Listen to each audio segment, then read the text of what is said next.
So I'm sitting here with Evan X, the Culture God.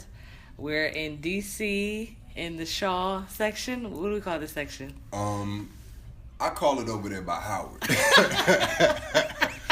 Down by Howard, man, is where we at. Okay. We're down by Howard. I'm happy to be here. It's 62 degrees in January. It is lovely. So we can't really complain about anything. Evan X has a birthday coming up. Yes, indeed. So we're excited about that. More life, more life. So we're going to really get down to business and figure out who he is as the man for the culture, for the industry, and for his hometown right here. So Evan, tell us about your childhood growing up, you know, some of your music influences, your family. Okay, so my family. Mm-hmm. My family. It's funny because I was thinking about it the other day. So my dad is from Philly, my mom is from DC. Both of them were born in the early 60s, which effectively means, you know, my mom being from DC, she grew up in the Jim Crow South, for lack of better terminologies. Like Jim Crow laws, when you think about it, were around until like 65, 68. In DC? I mean, well, DC is below the Mason-Dixon line. Okay. You know, so it's just like, I mean, it's documented. It's like documented that, you know, Marion Barry caught a jaywalking while black charge not too far from here, Wow. way back in the day. Yeah. So, but yeah. So you know, parents born in the '60s. Pop is from Philly. Mom is from you know the south side of this city. A lot of my musical influences really center around. I mean, of course, gospel first, because every black child has gospel as some sort of musical influence. And then it's just like you have gospel plus Kirk Franklin, you know, because Kirk Franklin was everybody's favorite when they were a child. And then, of course, it's like go-go music, which is closely related to gospel, at the very least historically, in origin. You have... I mean, of course, hip hop, but mostly like soul music and funk and just older sounds, older artists, older messages, just kind of things that are solid, things that have been around for a while, kind of is what shaped my musical taste. So, you know, as a child, when it was more so all about, you know, especially as a young child, it was all about what was new. As I got older, you know, my musical, I guess, you know, my proclivity towards listening to one form of music versus the next was really steeped in how it made me feel. You know, what was the emotional takeaway from whatever it was that was playing, and that kind of shaped my musical development as a child. So what hobbies or activities were you interested in growing up? I used to like to write. I used to like to draw. Played a lot of sports, video games. I love football. I love basketball. You know, when I was growing up. But as I got older, really, I just started writing, like really, really writing, and that became what I did. So if I wasn't like at a practice somewhere, I was in my room with no television, just music playing, writing. Were you writing songs, writing poetry? Writing songs, poetry, stories. I got a script lying around somewhere. It's just a lot of different little things that I've put together, just writing over the years, which I think is something that's definitely inherited from my mother, in terms of the writing aspect. And then I guess the linguistic aspect would be something that I inherited from my father. So, you know, he's more of the orator. My mother, you know, graduated with a degree in journalism from the illustrious Howard University. So, okay. You know. That's awesome. Do you remember one of the first pieces you wrote, or a piece from childhood that really sticks with you? Yeah, actually, the first poem that I ever wrote, I was maybe 9 or 10 years old. I wrote it in like the 4th grade. And we were given like this task to write a poem about something. And so I just took it as an opportunity to really cryptify. I don't know if that's an actual word, but we're just gonna make it a word right now. To cryptify, codify, just find some sort of way to tell people exactly what I was going through and what I was feeling at the time. I was, a little black kid. I didn't come from any sort of wealth or any sort of family of public significance, and so going to a private school, I was just different than a lot of my classmates, and so, and the faculty, staff, the student body, they would make it known, and so I kind of used that particular assignment as a medium for really just telling people what it was like, just dealing with what I was dealing with. And it's probably the first time that I could really remember a teacher being like shocked that my work was so good. They just appreciated it to a level that I'd never seen anyone appreciate my work before. And so I thought that poetry was something that I should do.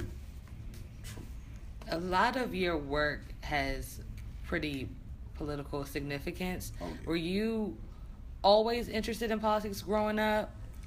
Well, I'm gonna put it to you like this. I started school as a young black child in a very, and when we're talking about DC, make no mistake, affluent and white are synonymous, because DC has no, it's like how we measure poverty is by neighborhoods, and DC has literally no poor white neighborhoods. Henceforth, on paper, there are statistically no poor white people. You can't measure for that. But I was going to, this school, and I remember the year I started was 1994, so it was in the midst of the OJ trial. So there was always this great sense of like, there was just a racial consciousness that my family really went through a great length to instill in me at an early age, for my protection, of course, and just needing to know what would be necessary to move swiftly and deftly in a racially hostile environment, whereby I was really only there to gain knowledge and wisdom and then go back home. So I think that racial consciousness from an early age is what just opened my eyes to paying more attention to politics and paying more attention to current events and things of that nature. Because it's like, a lot of the people who I would come in contact with, or a lot of the people who I would choose to socialize with outside of school, would be completely oblivious to what was going on. And it's just like, bro, you don't even see how this is impacting you, or how this can impact you or negatively affect you in the future if you don't really pay attention. And so, yeah, definitely the racial consciousness is what gave me that political edge, I should say, for lack of better terminology. How do you think your work has evolved over the years, and when did you start recording music and saying this is something I'm gonna step into? Okay, I was 11, and we had this this little program where we had some visitors come through the school, and one of the visitors was Joe Claire from BET's Rap City. Right. And he brought like a couple of his friends up to the school, and they were doing this whole thing about the origins of hip hop and freestyle rap and all of this. And so they just started randomly selecting people from the crowd to come up and do a freestyle rap. And so I was made to go against my will. I was like, no, I'm not doing it. And everybody was like, yeah, you're basically going to do that. So I got up and did it. And much to my surprise, the shit sounded all right. It was pretty good. Even Joe Claire was like, hey, man, you should probably stick with this. And I'm just like, man, if the Rap City nigga think I should stick with it. It's like, man, I'm only 11, and at this point in time, it's like, Bow Wow was the nigga. So, it's just like, we all thought we could make it on early on, at that point in time. So, and just from there, I kept, building and recording. The first name I recorded under was Frenzy, right? So I recorded a song that was written by a DC legend, in my mind at the very least, a DC legend by the name of Ethan Spalding. Right, so Ethan Spalding, he's out here doing this thing right now. He's been doing this thing for a minute. But I was just a kid at summer camp, man, and Ethan was one of my camp counselors, and he found out that I could rap a little bit, so he wrote me a verse, wrote me a couple of verses, and then took me to the studio with him one day to record the tracks, and then set up a show and all types of stuff for me to perform. I was like 12 at the time. Wow. Yeah, it was real sweet, real sweet. And then the next song that I recorded was it was written by this guy Mello D, another legendary presence from this area. Mello D was with this group called the Rados, and their group kind of had more like like the Roots type of feel. And Mello was doing shows internationally all over the world, but he had originally wrote a song for a friend of mine who turned it down. And so the bars were just there, and so I memorized the lyrics and recorded it at his house one day, and there you have it. First 2 songs I recorded, like 12 or 13, and then just started moving steadily from there. So in high school, was music a heavy presence? Oh yes. Yeah. Oh, most definitely. Literally everything that I did was shaped by the hip hop culture, which is really why I took on the name Culture. Yeah, man, everything. Like my first day at a new high school, I made it a point to, as soon as we could, I had to rap somewhere publicly for everybody. And I mean, it was just what I did. It was just a part of, and still is just a part of who I am. Yeah, it's just, in high school, it was literally my driving force behind each and every action that I made, was the prospect of just becoming the most decorated, or at the very least the most skillful lyricist, MC, however you want to categorize it. Pause that. How has your music and sound evolved over the years? Okay, so when I first started, I wanted to be like everybody else, like flashy, party music, I'm wearing chains, I'm getting bitches. Like I was Riley Freeman. When I started rapping, I was Riley Freeman. My favorite rapper was Juvenile. Cash Money was my shit, like you couldn't tell. And then Nas dropped The Ether. And I was like, whoa. Like Nas dropped The Ether, and it just put me on to so much game in such a finite amount of time. Like I didn't even know word patterns could do that. I didn't even know that. It was just so much that I did not know that I found out in literally one song. Then my mother turned around, and get this, and bought me the album for my 12th birthday. Why ever would you buy a child that young an album that was so explicit? I don't know, but mommy, I love you for it because it changed my life.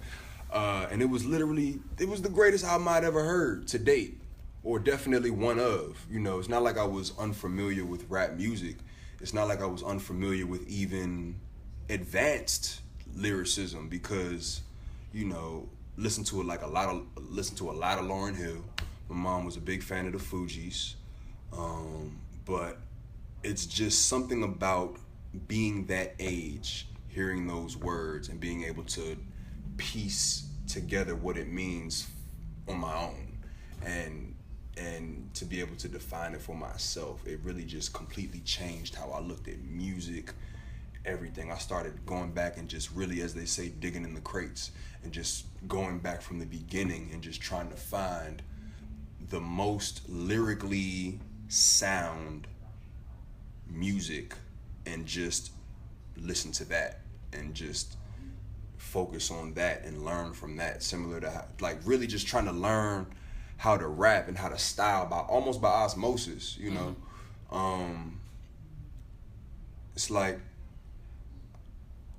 I've always loved the story of how like Malcolm X, you know, became such a great speaker by posting up in jail, reading the dictionary, and learning all of the words.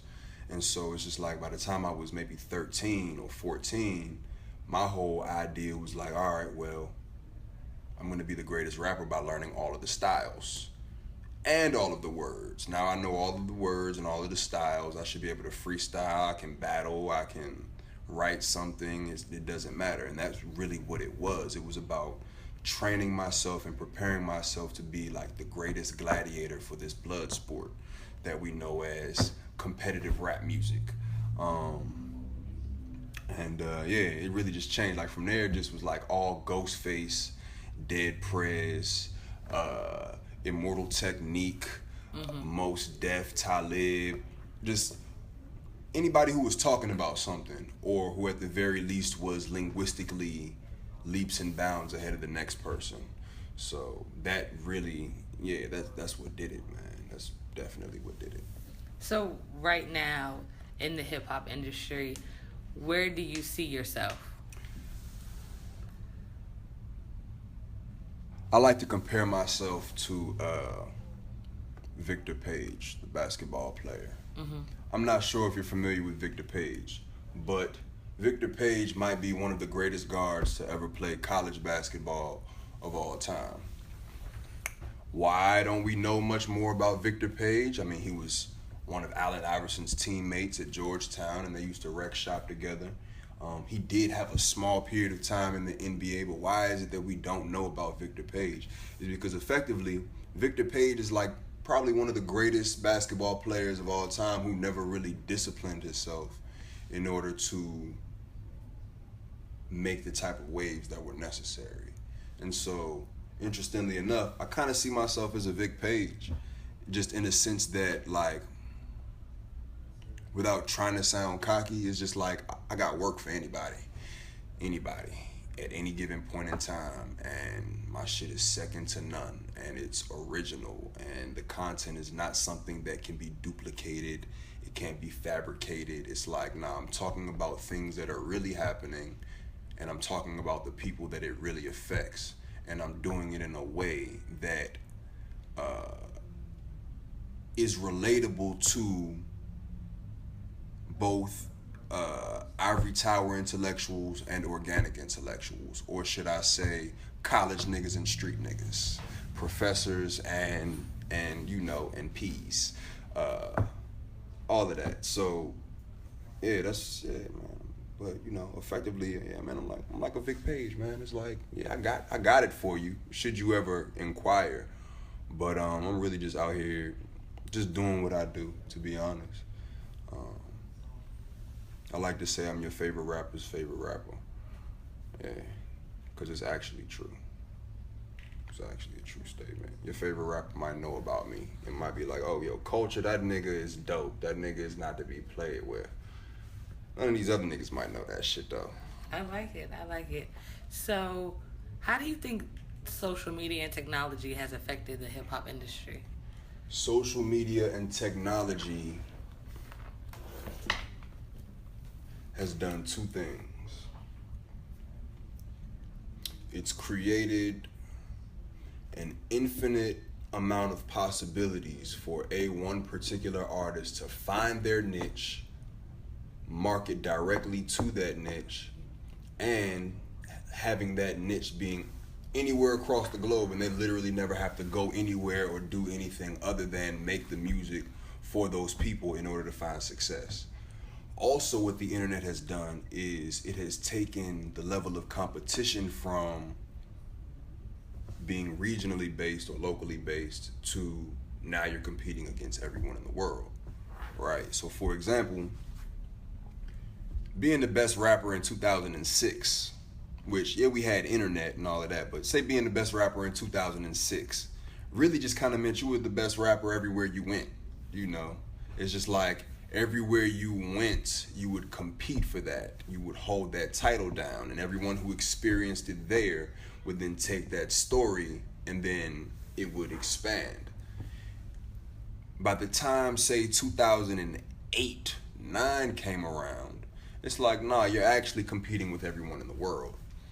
And the problem with and actually, 2006 may have even been that year where you had to begin competing with everyone in the world, because it was like,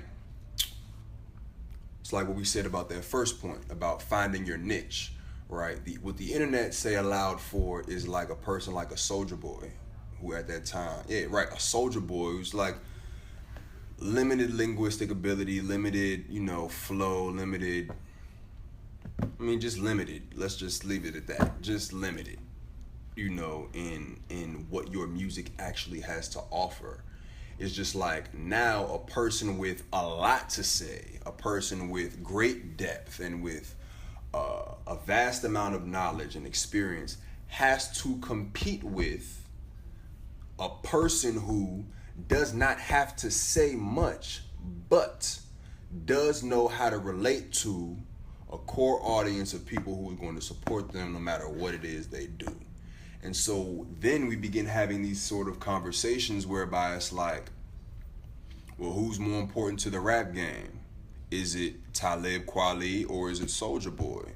Because at this time it's like Soulja Boy got 3 million hits on MySpace Music. You see what I mean? Talib Kweli has been out since 97. He doesn't have 3 million hits on MySpace Music. Who is this unknown Soulja Boy? And it's a mind-boggling thing to deal with, because it's just like within the culture, within the hip-hop culture, there is room for all of it, except for the fact that the hip-hop culture is so competitive, and that really we're all looking at competing for limited spots within the minds of listeners. And so people feel as if I'm attracted to one particular style, that negates a lot of the other styles that I can allow within, my frame of reference of good styles that I like to listen to.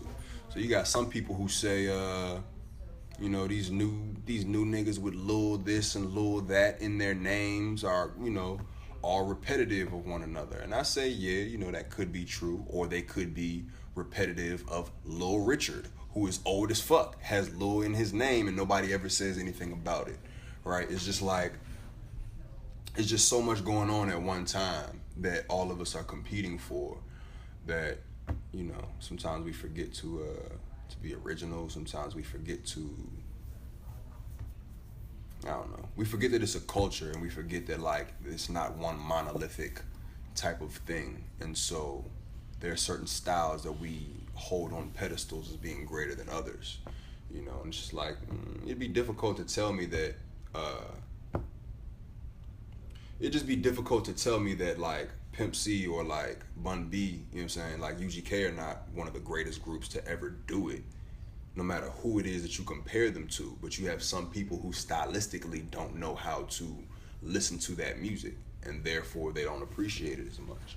And so yeah, that's really what I think the internet did. It's just, it created a way in which for people to capitalize on their niche, but at the same time it created a lot of competition in arenas where there would not be competition. So there's an ebb and a flow to it, I guess. How have you used technology to reach those who may not know about you or grow your audience? How have I used technology? I can't really say I've used technology in any special way. I mean, I have a website. I send blast emails every now and again. I think I use technology, pretty standard as far as how we all do, uploading your project to X, Y, and Z mixtape site, or hosting it on your own site, or just sharing the message, through the various mediums of social media. Nothing special. So are you sticking with the more traditional route, or are you going to try to adhere or adapt to what everyone else is doing? The crazy social media presence, maybe even posting things that are controversial just to get people knowing who you are. Some people are even paying influencers to have their music playing in the background. I can't see myself becoming a part of the gimmick that has marked a lot of modern day music, but I do see myself just becoming more active in internet presence. Unfortunately, an internet presence, I won't say unfortunately. I'll shut up on that. An internet presence is great, but even greater than what I would have ever wanted with an internet presence is just holding down my locale. You know, wherever it is, wherever I go, it's just like, nah, people know and people can point to who the one is in the room. I'm just like, sit in a room with a lot of different people with great internet presence, but when the dust settles and it's time to point to a person in the room, to a point or to measure the standard by which what is it that they have to offer this art form, I'm gonna be standing there with anybody in the room regardless of internet presence. And I want to have the respect and the approval of the place that I come from or from whatever my base of operations is before I decide to go and profess to be X, Y, and Z person to other people. While they didn't have the universal support of this region, Fat Trail probably had more support than Wale from this region. Shy Glizzy had a lot more support than either one of them, right? But it's just like, without that support, if you can't come home, like, what is it all for? Who are you really? Are you just a great orator that has people invested in this lie, that you're telling, and this persona that you try to paint for other people?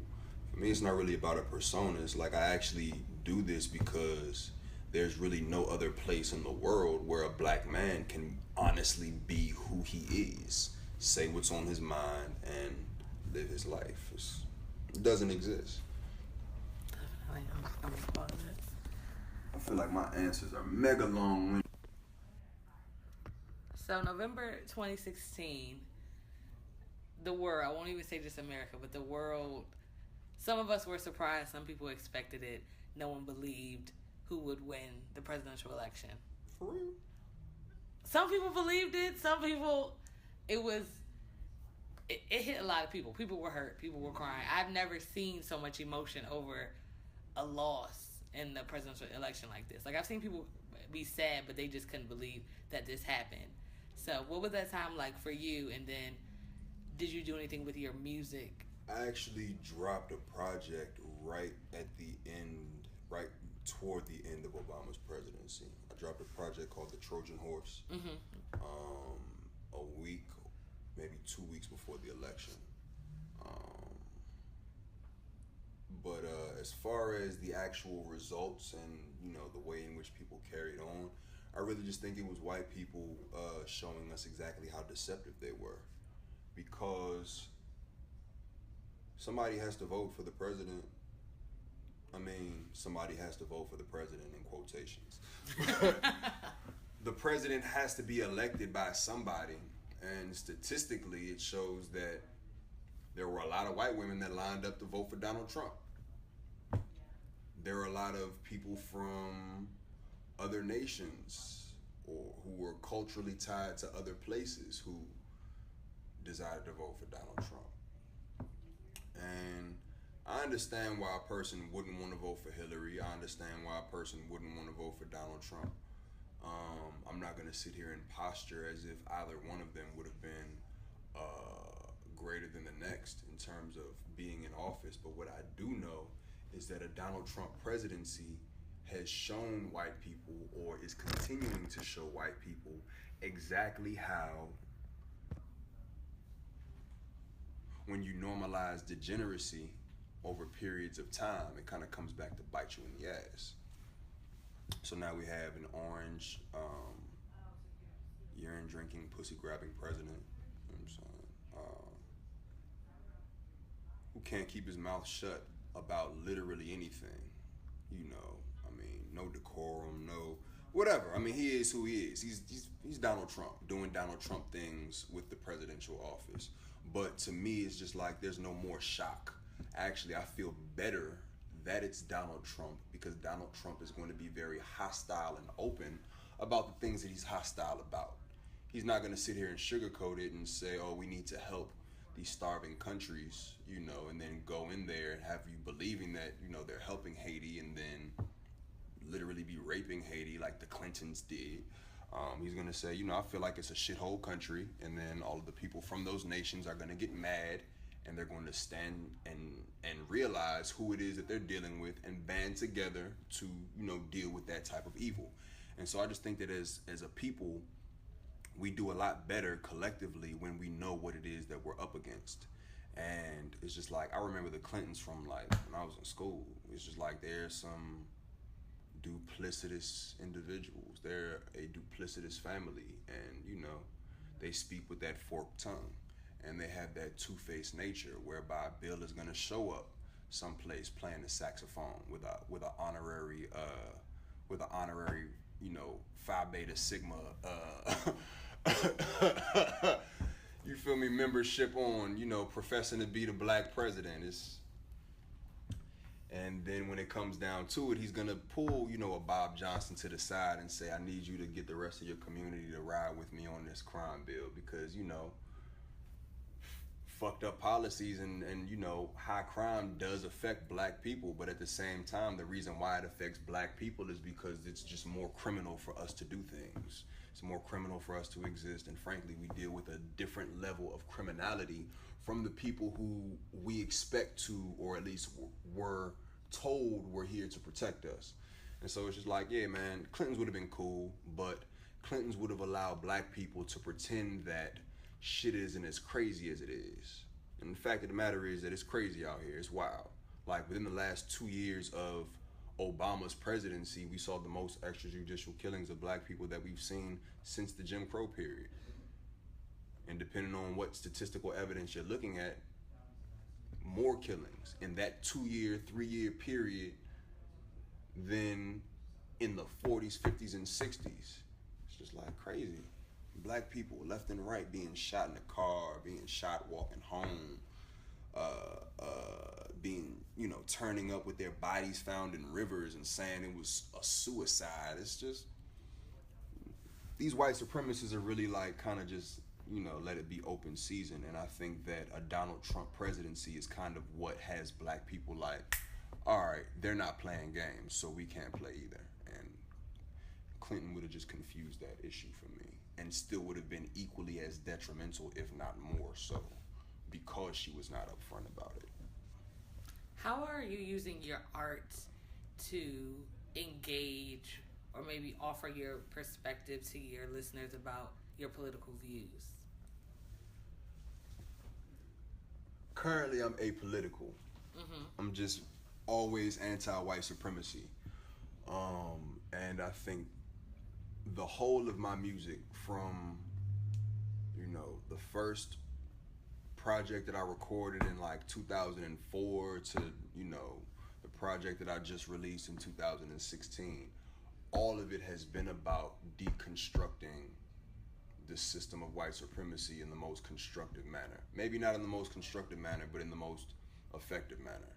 Or at the very least, how I see how we can approach the system of white supremacy and deal with it.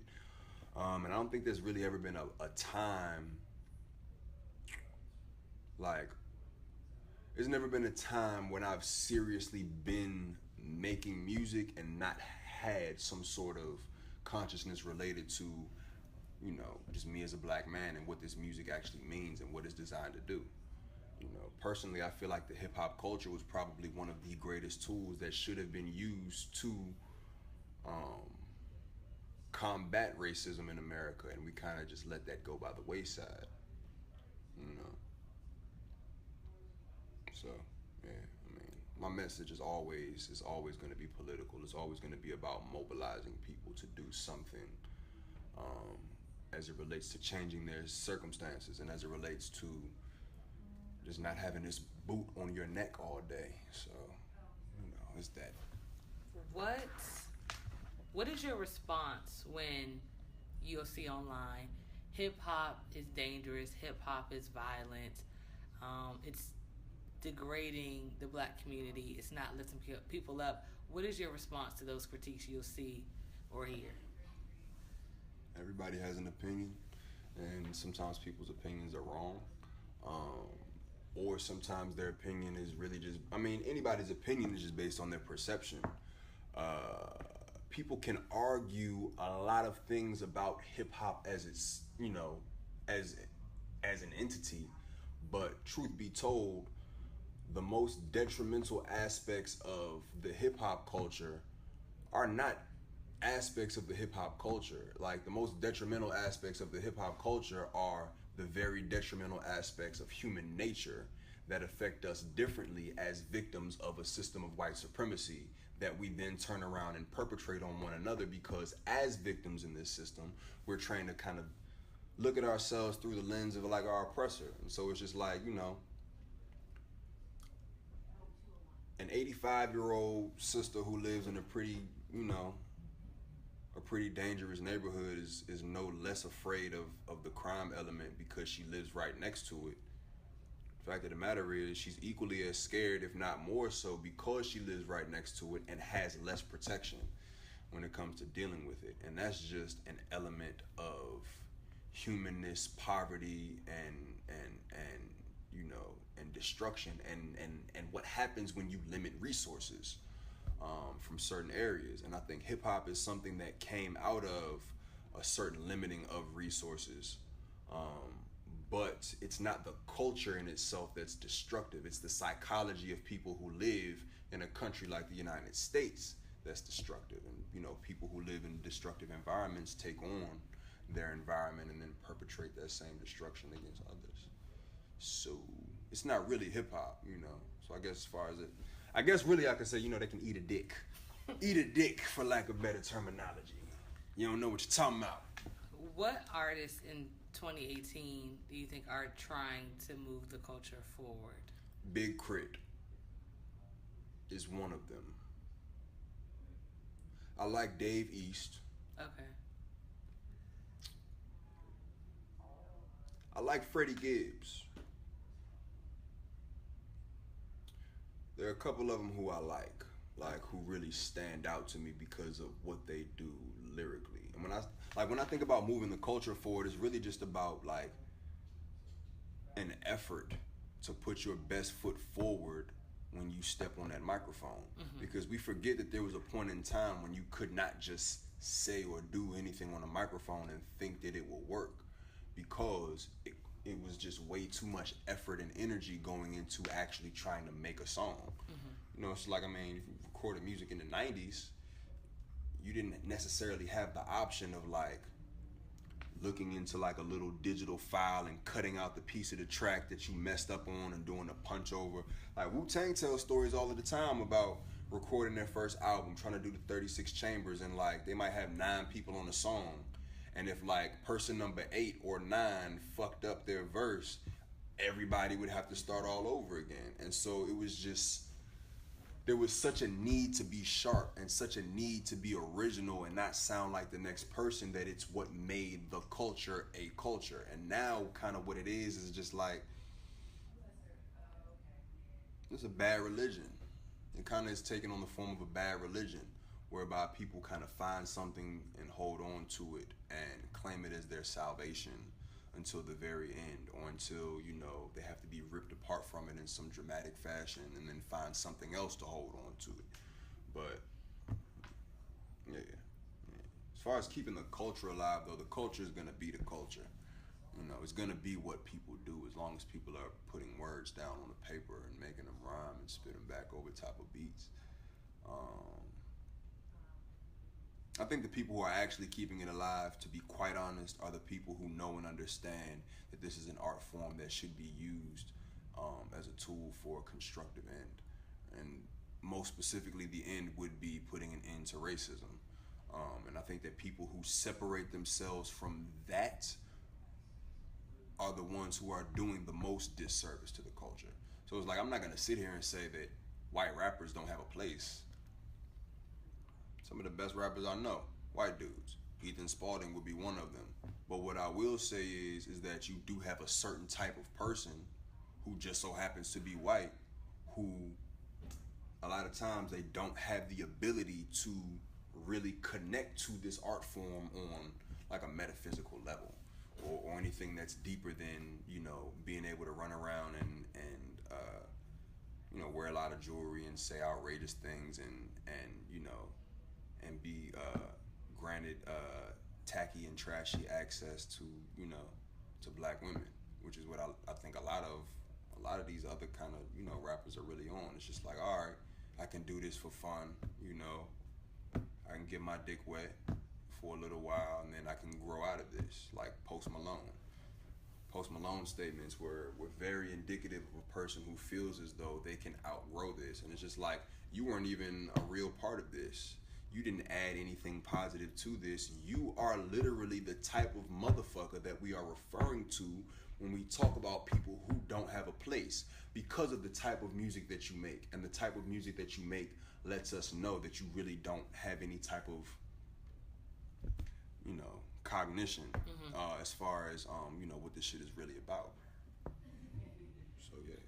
Do you believe it is the place of people with a platform, or even those with a smaller platform, to speak up and share their political views? Or oh yeah. Public Enemy never received any letters from the FBI, as far as I know. I could be incorrect. I could be, misquoting. But we definitely know that NWA received letters from the FBI over that song "Fuck the Police." Right? So, I was trying to relate it back and low-key forgot the question. It's okay. I was saying, is it their responsibility? Oh, yeah, it's definitely the responsibility. Yeah. Definitely. It's like Public Enemy was a group that was speaking up for what was really going on. NWA was another group that was speaking up for what was really going on. I can go down the list. Dead Prez, Immortal Tech, The Poor Righteous Teachers, Brand Nubian. There are literally like 15 million rappers, 15 million different acts, and at one point or another, all of them have to have that moment where they say, yo, I know this is what I rap about. I know this is what makes you attracted to me. But in actuality, this is what my life is. And it's really not much more different than yours as a listener, other than this is what I do for money, and whatever you do for money is what you do for money. So, in 2018, do you think people are upholding that responsibility? I think they are, but because, for one, we have this grandiose level of competition, or just so many artists with, it's like anybody can put out any song at any given point in time. So you have a lot of people who are saying something now, especially because it's still like a little bit stylish to be like, oh yeah, and Black Lives Matter. Okay. But at the same time, it's like you have people who are really about that, and there have always been people who are really about that, no matter what it is that they talk about. But I just think that because we have such a large influx of new artists from all over the place, not really trying to be original, but definitely just trying to do whatever will get them the most attention. It's just like people are gonna do that, and so if they feel like speaking out on racial issues will get them the most attention, then that's probably what they'll do. If they feel like dyeing their hair rainbow colors and tattooing their face is gonna get them the most attention, that's probably what they'll do. But yeah, there are definitely artists that are out here speaking on it nowadays. It's like you can't really, I just don't think that you have anything to say as an artist personally if you're not. It's like Freddie Gibbs isn't a political artist, for all intents and purposes. I like to think of him as like the most accurate reincarnation of like just the gangster rappers that we remember. It's like people who actually lived that and then was like, oh yeah, I did that, but now let me get on this music shit. It's just like we haven't had one of those in a long time. We've had a lot of people rap about being that. But even Freddie Gibbs, with the entire life that he's lived, is like, he'll tell you to your face, it's just like, gangsta GI, fuck the industry. Them crackers say I'm too aggressive, or, Donald Trump going to chain us up and turn us back to slaves. It's a whole, yeah, man, you can find it anywhere. I don't think that Kodak Black is particularly gifted, but I'm not going to discount the way in which he has the ability to reach people. I don't think that he's particularly astute when it comes to world issues. But I did hear like a voice. I think he was talking about people poisoning the water or the food or something like that. And it's just like, look, man, there's a lot of people who don't listen to anything that sounds like anything empowering or anything informative. But if Kodak Black is the type of person who they listen to, and usually he may not necessarily be saying something on that level, but this time he did, he just woke up somebody that ordinarily would not have woke up. A person who listened to NWA back in the day and all they wanted to listen to was Dope Man might have heard Fuck the Police one day and could have gained a whole different perspective on the scenario. I mean, we could look at any song, even International Players Ball. It's like there's a message in it somewhere that just it teaches you like, look, man, I'm not necessarily here to preach to you. You may really only be here for the fun and for the entertainment value, but by virtue of the fact that I'm a human, or by virtue of the fact that I'm a spirit going through this particular human experience, I'm going to try and relate it to you in a way that you can listen to, you may be able to understand, hopefully you find it clever, but ultimately will still be entertaining, you know? So I think that's all of us. In DC, what do you think are maybe 2 or 3 major issues going on right now? And you don't have to have a full-on solution, but what do you think some options are for what the residents, specifically those who are disadvantaged or in need, that the policymakers in DC need to focus on right now?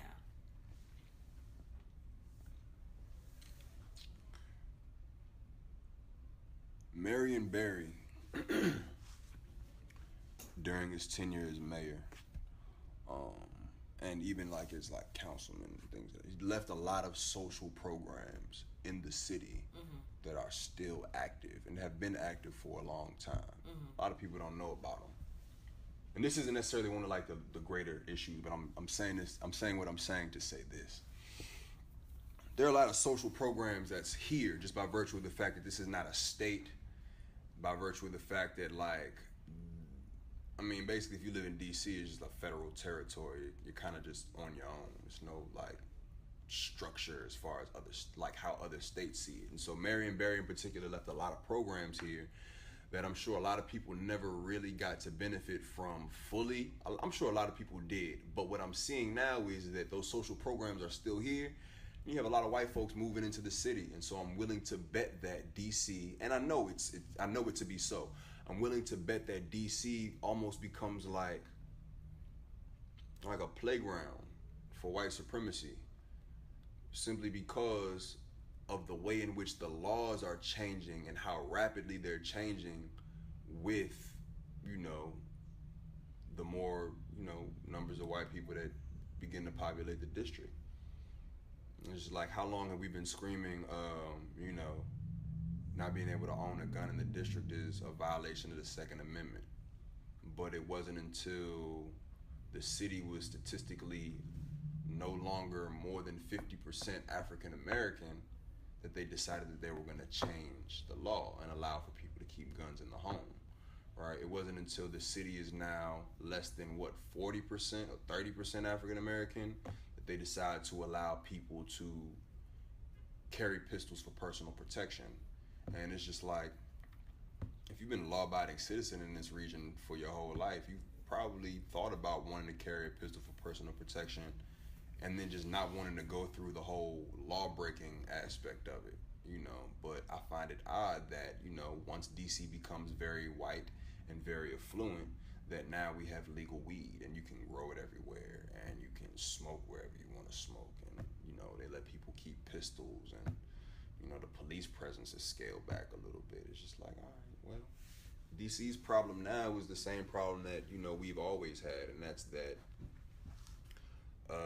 Georgetown was a slave port, and effectively all of the black people that live in this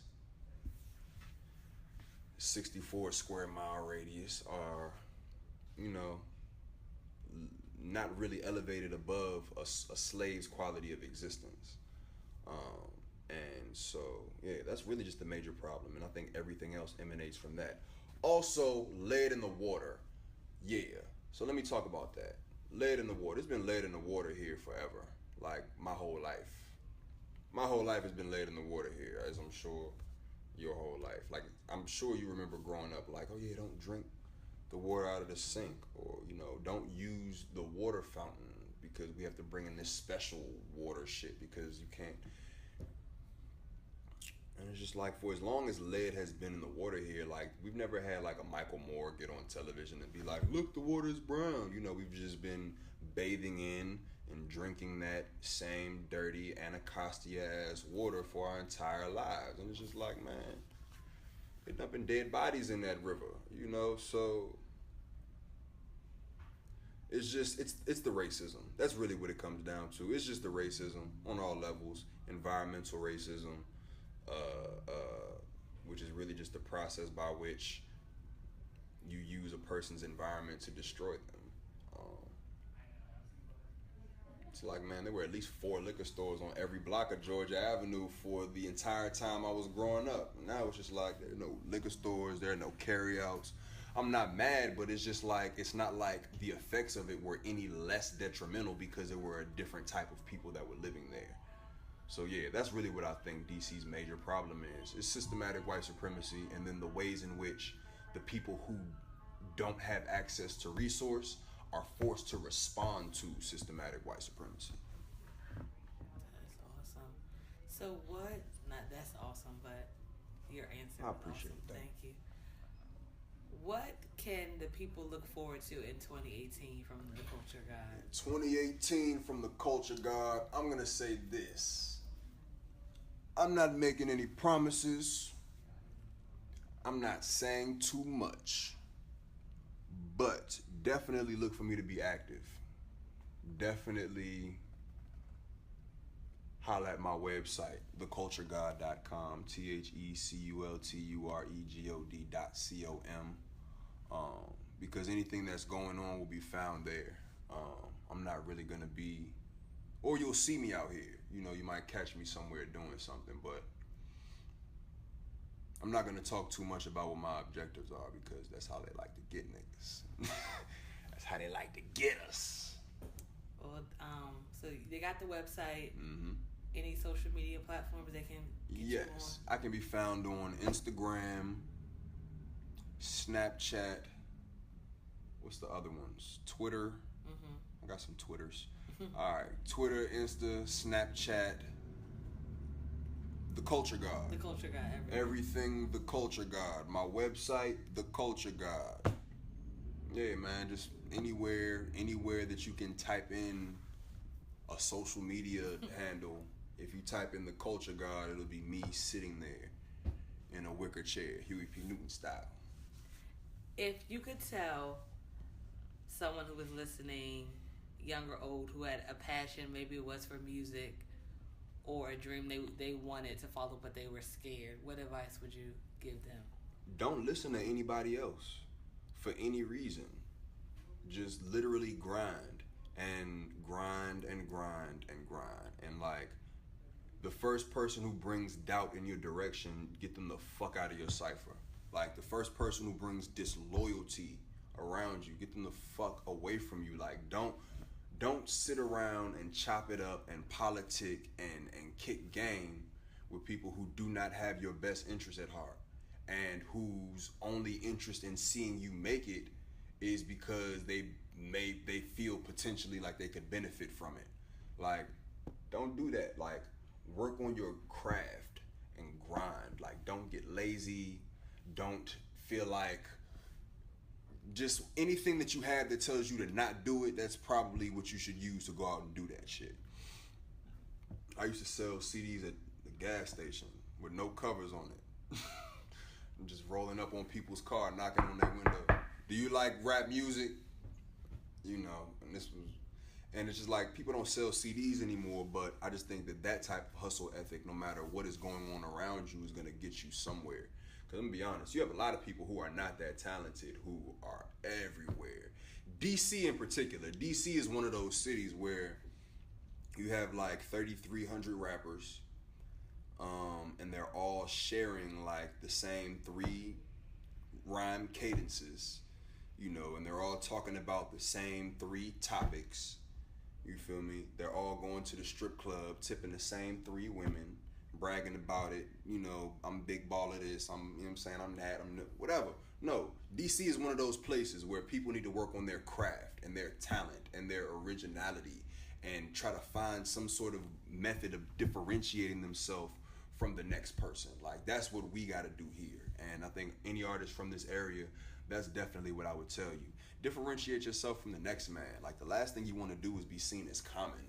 The last thing you want to do is to be looked at as a fixture.